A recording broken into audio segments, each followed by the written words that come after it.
34장 17에서 24절입니다. 에스겔 34장 17에서 24절 우리 한 절씩 교독합니다. 나 주 하나님이 말한다. 내 양떼야, 내가 양과 양 사이에 순양과 순염소 사이에서 심판하겠다.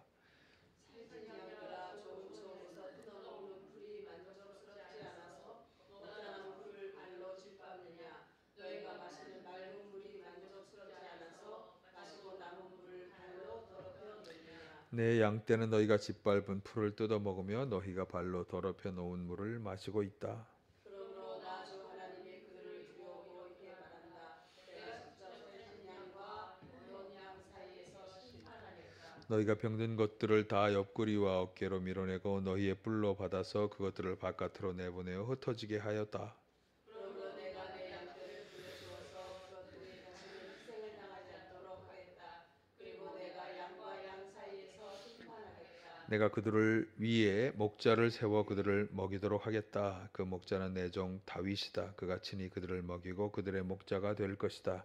그때 나 주가 그들의 하나님이 되고 내 종 다윗은 그들의 왕이 될 것이다. 나 주가 말하였다. 아멘.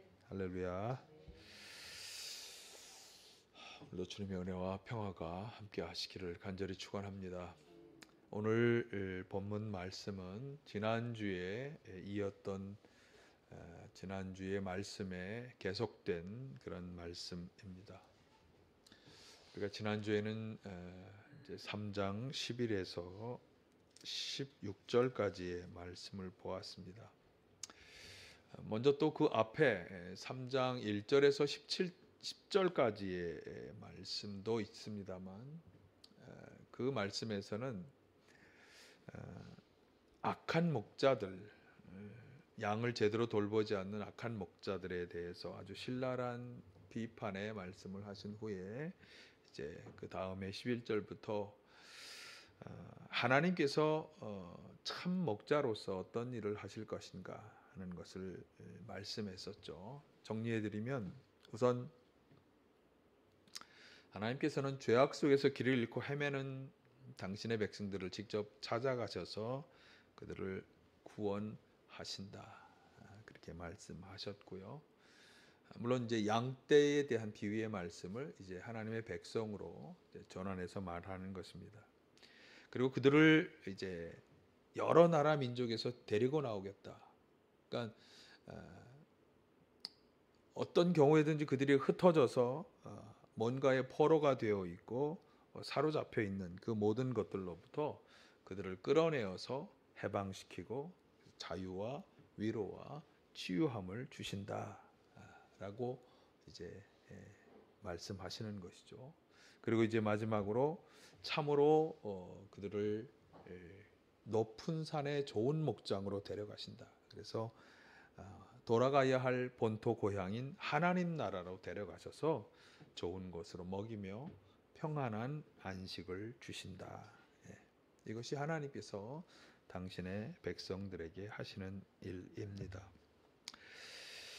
그런데 이제 오늘 본문까지로 이렇게 더 연장해서 본다면 오늘 본문에서도 하나님께서 하시는 일 두 가지를 더 추가적으로 이제 말씀해주고 있습니다. 그래서 최종적으로 하나님이 하시는 일이 어떤 것이냐를 보려면 이제 지난주의 말씀에 이어서 오늘 본문까지 말씀을 보면 되겠습니다. 자, 오늘 본문에서는 뭐 크게 두 가지 일에 대해서 말씀하시는데, 자, 한번 17절 또 20절을 각각 한번 보겠습니다. 나 주 하나님이 말한다. 내 양떼야, 내가 양과 양 사이에 순양과 순염소 사이에서 심판하겠다.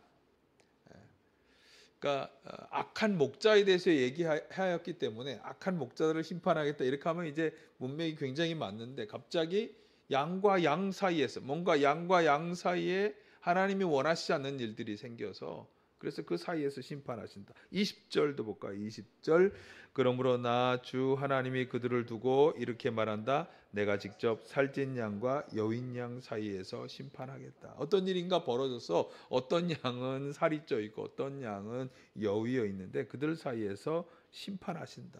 그러니까 하나님이 하신다고 하는 일이 오늘 본문에서는 우선 심판이라는 것으로 나타나고 있습니다. 자, 그 이유도 이제 각각 18절, 19, 21절에서 말씀하는데 한번 보실까요? 18, 19절 살진 양들아 좋은 초원에서 뜯어먹는 풀이 만족스럽지 않아서 먹다 남은 풀을 발로 짓밟느냐? 너희가 마시는 맑은 물이 만족스럽지 않아서 마시고 남은 물을 발로 더럽혀 놓느냐? 예. 내 양 떼는 너희가 짓밟은 풀을 뜯어 먹으며 너희가 발로 더럽혀 놓은 물을 마시고 있다. 예. 양들 가운데 살찐 양들이 어떤 일을 하느냐? 예. 초원에서 좋은 풀을 뜯어 먹었지만 그러나 그것으로 만족하지 못하고 어떤 일을 벌였느냐? 먹던 풀을 더러운 발로 다 짓밟아 놓은 것이. 물도 마찬가지. 마시는 물을 자기는 다 마시고 나서 그 마신 물을 다 발로 더럽혀 놓아서 이제 다른 양들이 제대로 먹지 못하도록 만들어 놓았다. 자, 21절도 보실까요? 21절 너희가 병든 것들을 다 옆구리와 어깨로 밀어내고 너희의 뿔로 받아서 그것들을 바깥으로 내보내어 흩어지게 하였다. 예.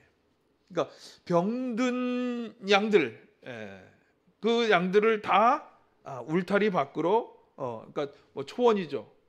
뭐 무성한 풀을 먹어야 할 텐데 그 밖으로 내보내고 또 물도 마셔야 하는데 그것을 먹지 못하도록 내보내게 하였다. 그러니까 이것은 뭐 양떼들 사이의 일이지만 이것을 이제 하나님의 백성들 사이의 일로 이제 말한다면 잘 먹고 잘 살게 된 사람들이 그렇지 못한 사람들, 어렵고 힘든, 여기 병든 양과 같이 어렵고 힘든 사람들에게 그들에게 관용을 베풀지 않고 자비와 사랑을 베풀지 않은, 특별히 여기 있는 것처럼 연약한 자들, 병든 자들, 그런 자들에게 자비를 베풀지 않고 오히려 먹지 못하게 만들고 편안하게 쉬지도 못하게 울타리 밖으로 내보내는 그런 일들을 한 사람들, 그런 사람들에게 참 목자이신 하나님께서 심판하신다. 그러니까 지난주의 이야기는 하나님이 백성을 돌보시고 좋은 곳으로 인도하실 것에 대한 약속의 말씀이지만 오늘은 강력한 경고의 말씀이기 때문에 좀 분리가 되어서 말씀드리는 것이죠. 하나님께서 양과 양 사이에서 이렇게 심판하신다라고 하는 이 심판은 성경이 우리에게 계속 말씀해 주는 것은 그때 심판이 아니라 마지막 그날까지 그들이 돌이키고 회개할 것을 기다리시고 또 기다리시다가 예수님께서 다시 오시는 날, 때가 주두전에 재림의 때 징조를 보고 우리가 준비해야 한다고 말한 그 때가 되면 마지막 최후의 심판을 내린다라고 하는 그 말씀과 바로 연결이 되는 말씀이에요. 그래서 하나님의 이 마지막 최후의 심판을 잘 말씀해 주는 비유가 마태복음 25장 31절에 나옵니다. 거기 한번 보실까요? 31, 33절 인자가 모든 천사와 더불어 영광에 둘러싸여 올 때에 그는 자기의 영광의 보좌에 앉을 것이다. 그는 모든 민족을 그의 앞에 불러 모아 목자가 양과 염소를 가르듯이 그들을 갈라서 양은 그의 오른쪽에 염소는 그의 왼쪽에 세울 것이다. 인자가 영광에 둘러싸여 다시 오시는 때, 재림의 때, 예수님께서 재림하시는 그 때에 관한 말씀임을 알 수 있고, 그 때에는 모든 민족, 모든 사람들을 불러 모으셔서 오른쪽과 왼쪽으로 갈라서 세우신다. 그리고 그들에게 최후의 판결을 내리시는데 어떤 판결을 내리느냐? 한쪽은 오른쪽에 있는 사람들에게는 하나님 나라로 들어가라, 왼쪽에 있는 사람들에게는 지옥불로 들어가라 라고 하는 판결 선언을 내리신다, 그렇게 말씀하고 있어요. 그 이유가 굉장히 궁금하죠. 사실 오늘 우리가 에스겔에서 본 이유와 동일한 이유인데, 먼저 오른쪽에 선 사람들에 대해서 35, 36절, 너희는 내가 줄일 때 내게 먹을 것을 주었고 목마를 때 마실 것을 주었으며 나그네로 있을 때 영접하였고 헐벗었을 때 입을 것을 주었고 병들어 있을 때 돌보아 주었고 감옥에 갇혀 있을 때 찾아 주었다 할 것이다. 이 내가 줄일 때니까 이 말을, 이 판결을 내리는 임금이죠. 임금이 줄일 때, 목마를 때, 나그네로 있을 때, 헐벗었을 때, 병들었을 때, 감옥에 갇혀 있을 때, 이렇게 어렵고 힘들었을 때 그 오른쪽에 세운 사람들이 찾아주었다. 그러면 참 감사합니다 이러면 좋은데, 아니 우리가 언제 그런 일을 하였습니까? 질문했을 때 이렇게 대답하셨죠. 40절 같이 보실까요? 임금이 그들에게 말하기를 내가 진정으로 너에게 말한다. 너희가 여기 내 형제자매 가운데 지극히 보잘것없는 사람 하나에게 한 것이 곧 내게 한 것이다 할 것이다. 그러니까 직접적으로 왕에게 하지는 않았지만, 그런데 왕이 마치 자기에게 한 것으로 받아들이는 그런 사람들이 있다는 것. 누구냐 하면 지극히 보잘것없는 사람들, 그들에게 한 것이 곧 임금 자신에게 한 것으로 받아들이신다. 그들에게 자비를 베푼 사람들, 오른쪽에 선 사람들, 이런 사람들은 하나님 나라로 들어가라는 판결을 받는다는 거죠. 자, 그럼 왼쪽에 선 사람들에게는 그 반대 이야기를 하시는 거예요. 42, 43절, 너희는 내가 줄일 때 내게 먹을 것을 주지 않았고 목마를 때 마실 것을 주지 않았고 나그네로 있을 때 영접하지 않았고 헐벗었을 때 입을 것을 주지 않았고 병들어 있을 때나 감옥에 갇혀 있을 때 찾아주지 않았다. 앞에서 얘기한 것과 반대 상황이죠. 줄일 때, 목마를 때, 나그네로 있을 때, 헐벗었을 때, 병들었을 때, 감옥에 갇힐 때 찾아주지 않았다. 당연히 그들도 질문했어요. 아니 우리는 임금님께 그렇게 한 적이 없는데 우리가 언제 그렇게 했다는 겁니까? 같은 대답. 45절, 그때 임금이 그들에게 대답하기를 내가 진정으로 너에게 말한다. 여기 이 사람들 가운데 지극히 보잘것없는 사람 하나에게 하지 않은 것이 곧 내게 하지 않은 것이다. 그러니까 주변에 보잘것없다고, 아주 연약하다고 그런 사람들에게 하지 않은 것이 임금께 하지 않은 것으로 주님은 받아들이신다. 그래서 그런 사람들은 왼쪽에 세워서 너희는 지옥불에 들어가라 라고 하는 판결을 내리신다라고 하는 거죠. 아주 충격적인 말씀 아니겠어요? 그러니까 심판주 되시는 하나님께서는 우리들의 일상적인 삶의 모습들을 다 지켜보시는데, 특별히 줄이고 목마르고 나그네 되고 병든 사람, 감옥에 갇힌 사람, 이렇게 어렵고 연약한 사람들에게 어떻게 행하는지를 특별히 지켜보신다. 그리고 그들에게 행한 것으로 판단하신다. 그러니까 지극히 보잘것없다고 여겨지는 사람 한 사람에게 행한 것이 최후 판결의 기준이 된다라고 하는 것입니다. 바로 이것이 심판날에 모두에게 벌어지는 일이라고 하는 거죠. 그러니까 우리는 하나님의 최후의 날 하나님의 심판이 반드시 있다. 이걸 꼭 기억해야 하는 거죠. 그리고 그때 그 심판의 기준은 뭐냐? 우리가 살아가면서 행하였던 일인데, 특별히 누구에게? 보잘것없다고 여기는 사람들에게 사랑과 자비를 베풀었느냐? 나에게 지금 잘하고 내가 뭔가 지금 해야만 하는 어떤 사회적 관계 속에 있는 일들이 아니라, 보잘것없다고 여겼던 어렵고 힘든 사람들에게 내가 자비와 사랑을 베풀었느냐? 그것을 주님께서 중요하게 보시고 판정하신다. 오늘 에스겔 본문에서 말씀하는 것이 바로 그 말씀 아니겠어요? 살찐 양들은 잘 먹고 잘 마셨는데 또 뭐가 이렇게 부족해서 자기가 먹은 것 남았으면 남은 걸 또 다른 양들이 먹게 해주면 되는데 그것조차 싫어서 더럽혀 놓았다고. 그리고 그들을 울타리 밖으로 내보내서 먹지도 마시지도 못하게 하는 그런 일을 했다고. 사랑과 자비를 베풀지 않은 것에 대해서 심판주는 그것을 가지고 판단하신다. 사랑과 자비를 원하시는 참 목자께서는 사랑 없는, 자비 없는 그들의 삶을 판단하시며 심판하신다. 그러니까 이런 심판을 행하실 정도로 힘없고 연약한 양떼와 같은 백성을 긍휼히 여기시고 돌보고 지켜주려 하시는 것이 하나님이 하시는 일이다.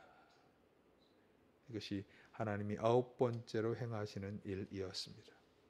자, 또 하나 오늘 본문에서 하나님이 행하시는 일에 대한 구절은 23절에 나오는데 같이 보실까요? 내가 그들 위에 목자를 세워 그들을 먹이도록 하겠다. 그 목자는 내 종 다윗이다.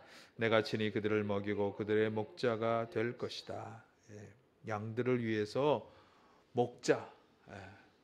그러니까 에스겔 34장 초반전에 얘기한 거에 비하면 악한 목자, 양들을 돌보지 않는 악한 목자와 대비되는 참 목자, 선한 목자를 세워 주신다. 그리고 그 목자가 바로 다윗이다. 이렇게 말씀하고 있습니다. 이 에스겔 선지자가 이 예언의 말씀을 하는 때는 다윗의 시대와 거의 400~500년의 차이가 있어요. 다윗은 훨씬 윗대 인물이에요. 그리고 그 윗대 다윗 왕의 후손들 가운데 지금 이제 나라가 멸망할 때 587년의 이야기가 지금 에스겔서의 배경이니까 다윗 왕을 새 목자로 세워 주신다라고 하는 말씀은 굉장히 시대적, 역사적으로 맞지 않는 그런 말씀이죠. 그럼 이 말씀은 무슨 의미의 말씀일까? 예레미야서에서 예레미야가 예언한 말씀에서 우리가 그 분명한 실마리를 볼 수 있는데 예레미야 33장 25, 26절에 보면 이렇게 말씀합니다. 하나님께서 하신 말씀을 예레미야가 대언하는 거죠. 나 주가 말한다. 나의 주야의 약정이 흔들릴 수 없고 하늘과 땅의 법칙들이 무너질 수 없는 것과 마찬가지로, 그러니까 이것은 꼭 이루어진다는 거죠. 하나님께서 야곱의 자손과 나의 종 다윗의 자손도 내가 절대로 버리지 않을 것이다. 그러니까 예레미야와 지금 에스겔서의 예언서의 시기는 비슷한 시기예요. 그러니까 지금 포로로 끌려가서 나라가 멸망할 지경에 이르렀을 때 하나님은 절대로 버리지 않겠다라고 하시면서 여기 아브라함과 이삭과 야곱의 자손을 다스릴 통치자들을, 그러니까 지금 포로가 되어 끌려가고 있는 백성들, 그리고 남아있지만 또 그 침략자들의 땅에서 온 사람들의 밑에서 신음하고 억눌려 사는 사람들, 그런 모든 사람들을 지금 여기 아브라함과 이삭과 야곱의 자손 이스라엘 백성들을 다스릴 통치자들을 다윗의 자손 가운데 세우는 나의 일도 그치지 않을 것이다. 하나님께서 하시는 이 백성을 다스릴 통치자를 세우는 일을 멈추지 않을 것이다. 이제 내가 참으로 이 백성을 불쌍히 여겨서 그들 가운데 포로가 된 사람들을 돌아오게 하겠다. 그러니까 다윗의 자손 가운데 이 어려움과 멸망할 지경에 이르는 이 이스라엘을 다스릴 통치자를 계속 세우시고 결국 그들을 그 포로 상태에서 데리고 나온다라고 그렇게 말씀한 것이에요. 그러니까 우리가 여기서 짐작할 수 있는 것은 하나님은 계속해서 이 이스라엘 백성들을, 하나님의 백성 이스라엘 백성들을 다스리고 통치하고 어려운 가운데서 구원하실 그런 사람, 지도자를 다윗의 후손에서 세우시는구나라고 하는 것을 우리가 알 수 있겠죠. 그래서 오늘 이 에스겔 본문에서 다윗을 목자로 세워주신다라고 하는 이 말씀은 다윗의 후손 가운데에서 하나님이 원하시는 목자를 세워 주실 것을 말씀하는 거예요. 그러면 참 목자의 사명을 이어받아서 하나님을 대리해서 목자의 일을 잘 감당할 다윗의 후손은 누구일까? 로마서에서 바울 사도가 이렇게 이야기했어요. 로마서 1장 2~4절에 보면 나는 하나님의 복음을 전하기 위해 따로 세우심을 받았습니다. 이 복은 하나님께서 예언자들을 통하여 성경에 미리 약속하신 것으로서, 그러니까 지금 예언의 말씀을 제가 에스겔과 그리고 예레미야를 소개해 드렸잖아요. 미리 약속하신 것으로 그의 아들을 두고 하신 말씀입니다. 이 아들은 육신으로는 다윗의 후손으로 태어나셨으며 성령으로는 죽은 사람들 가운데서 부활하심으로 나타내신 권능으로 하나님의 아들로 확정되신 분이십니다. 그는 곧 우리 주 예수 그리스도십니다. 그러니까 하나님이 예언자들을 통해서 약속하신 이 새 목자를 내가 세워주겠다라고 하는 이 분이 누구냐? 바로 예수 그리스도. 그분은 다윗의 후손이며 그리고 죽은 사람들 가운데서 부활하는 능력의 분이시다. 그렇게 소개하고 있습니다. 마태가 예수님의 사역을 이제 복음서에서 설명할 때 예수님이 하신 일을 아주 잘 요약해 준 구절이 마태복음 9장 35, 36절인데요. 한번 보실까요? 예수께서는 모든 도시와 마을을 두루 다니시면서 유대 사람의 여러 회당에서 가르치며 하늘나라의 복음을 선포하고 온갖 질병과 온갖 아픔을 고쳐주셨다. 예수께서 무리를 보시고 그들을 불쌍히 여기셨다. 그들은 마치 목자 없는 양과 같이 고생에 지쳐서 기운이 빠져 있었기 때문이다. 예. 그 당시의 세기말 현상, 계속해서 이제 나라가 멸망하고 결국은 또한 로마의 제국에 들어가게 된 그 상황 속에서도 계속 이스라엘 백성들은 목자 없는 양과 같이 참 힘들고 어려운 삶을 살아가고 있었는데, 그들을 두루 찾아다니시며 질병을 고쳐주시고 그들을 안타깝게 여기시고 구원하고 돌보시는 이런 일을 누가 하셨다? 예수께서 그 일을 하셨다. 여기 목자 없는 양과 같은 그들을 불쌍히 여기셔서 이 일을 하셨다.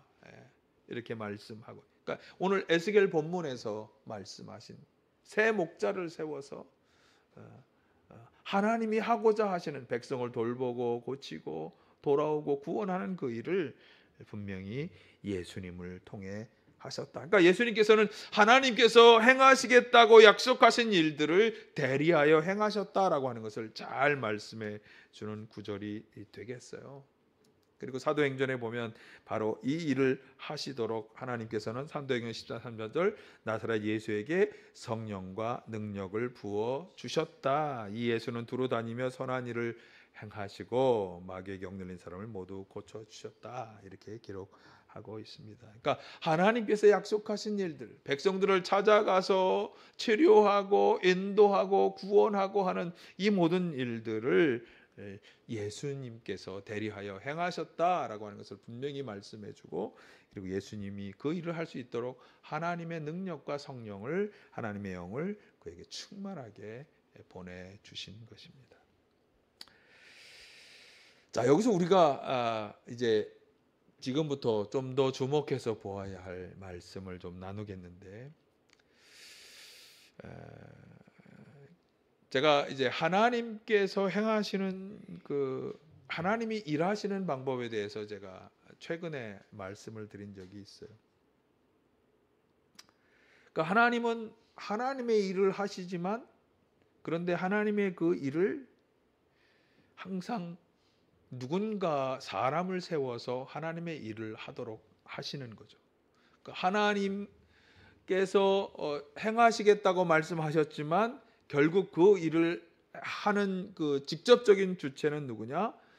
사람을 택하셔서 그 사람으로 하도록, 그리고 방금 여기서 본 것처럼 능력과 성령의 능력을 그 사람에게 주어서 그 일을 감당하게 하시는 거죠. 이집트에서 억압받고 노예 생활을 하면서 너무나 힘들고 어려워서 하나님께 부르짖었던 백성들의 부르짖음을 들으신 하나님이 그러면 내가 내려가서 너희들을 구원하겠다 이렇게 말씀하셨지만, 그런데 그 일을 행하도록 직접적으로 부르신 사람은 모세였어요. 그리고 모세로 하여금 능력을 주셔서 그 일을 행하도록 하고 이집트에서 백성들을 끌어내는 일을 하셨어요. 오늘 에스겔 본문도 마찬가지.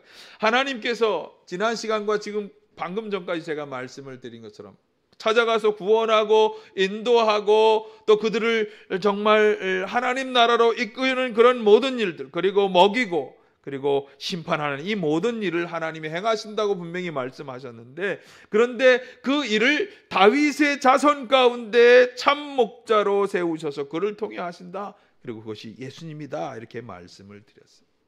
자, 그런데 하나님께서 자신을 대리하여 하나님이 하고자 하는 일을 예수님께 일하게 하신 것처럼 예수님께서도 이 땅에 계시는 동안 당신이 분명히 그 일을 하셨지만, 그런데 그 일의 완성을 보지 못하시고 하나님 나라로 가시기 전에 자신을 대리할 사람들을 세워주셨어요. 그것이 바로 우리가 잘 아는 마태복음 28장 18, 20절에 나오는 말씀 보실까요? 나는 하늘과 땅의 모든 권세를 받았다. 그러므로 너희는 가서 모든 민족을 제자로 삼아서 아버지와 아들과 성령의 이름으로 세례를 주고 내가 너희에게 명령한 모든 것을 그들에게 가르쳐 지키게 하여라. 보아라, 내가 세상 끝날까지 항상 너희와 함께 있으리라. 예. 제자들에게 예수님이 하려고 하셨던 가르침과 또 그들로 하여금 어떻게 살아야 할지를 가르쳐 보여주게 하라고 하는 그런 말씀. 요한복음 25장 15, 17절에서는 수제자 베드로에게 직접적으로 말씀하시는 장면도 나옵니다. 제가 그 구절을 다 인용하진 않지만 핵심적으로 말하면 이런 내용이죠. 네가 나를 사랑하느냐? 내 양떼를 먹여라 라고 하는 말씀을 3번 수제자 베드로에게 반복해서 부활하신 예수님이 나타나셔서 말씀하셨어요. 그러니까 사람들을 제자로 삼아서 가르침을 전하여 그렇게 살아가게 할 뿐만 아니라 양떼를 돌보는 목자의 일을 감당하도록 제자들에게 사명을 맡겨주셨어요. 그러니까 우리 그리스도인들이 이 사명을 물려받았다. 하나님은 예수님에게 그 일을 하도록 하셨고 예수님은 또한 그 일을 우리 제자된 성도들에게 맡겨주셨다라고 하는 사실. 그러니까 우리 그리스도인들은 결국 하나님께서 행하신다고 약속하신 이 모든 일을 감당할 동역자로 부름을 받았다. 그리고 우리에게도 성령을 주셨다고 하는 사실은 그렇게 그 일을 감당할 능력도 주셨다라고 말할 수 있겠습니다. 그러니까 이렇게 정리할 수 있겠죠. 우리는 첫 번째로 넘겨보실까요?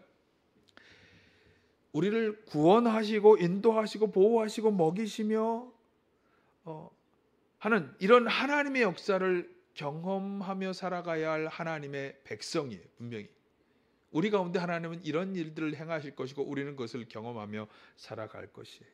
네, 그것과 동시에 두 번째로 우리는 참목자로 세우신 예수님의 제자로서 예수님에게 맡기셨던 그 사명, 세상 사람들을 구원하고 하나님 나라를 인도하며 그리고 하나님의 양식으로 먹이는 이 제자의 사명을 오늘 우리들이 또한 감당해 나아가야 한다라고 하는 사실입니다.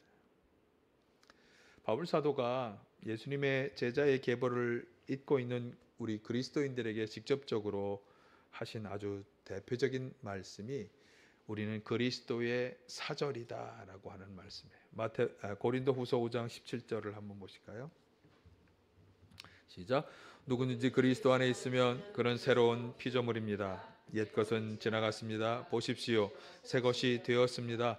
이 모든 것은 하나님에게서 났습니다. 하나님께서는 그리스도를 내세우셔서 우리를 자기와 화해하게 하시고 또 우리에게 화해의 직분을 맡겨 주셨습니다. 또 하나님께서 사람들의 죄가를 따지지 않으시고 화해의 말씀을 우리에게 맡겨 주심으로써 세상을 그리스도 안에서 자기와 화해하게 하신 것입니다. 그러므로 우리는 그리스도의 사절입니다. 그러니까 하나님께서 하신 이 모든 일을 한마디로 화해의 사역으로 보면서 예수 그리스도를 통해서 하나님이 우리와 화해하셨다면 이제 우리는 화해의 직분을 맡은 자로서 우리가 세상 사람들을 하나님과 화해하게 하는 이 일을 감당해야 한다고 말씀하면서 우리 그리스도인들은 그리스도의 사절이다. 사절이 뭔지 아시죠? 대리하여 나가서 그것을 잘 감당하는 사절. 자, 하나님께서는 우리의 친히 백성들을 찾아오셔서 그들을 우리를 구원하시고 해방하시고 하나님 나라로 인도하시는 이 일을 행하실 것이 분명히. 그런데 거기에 더해서 하나님은 준엄하신 분, 심판주로서 우리 성도들이 어떻게 하나님의 백성들이 어떠한 삶을 살아왔는지에 대해서 마지막 날 심판을 내리신다라고 하는 것도 우리가 꼭 기억해야 하는 것입니다. 그분은 우리를 구원하시지만 그런데 또한 우리를 마지막 그 최후의 심판대 앞에서 심판하실 것이다. 그런데 그 심판의 기준에 있어서 가장 중요한 것이 뭐냐?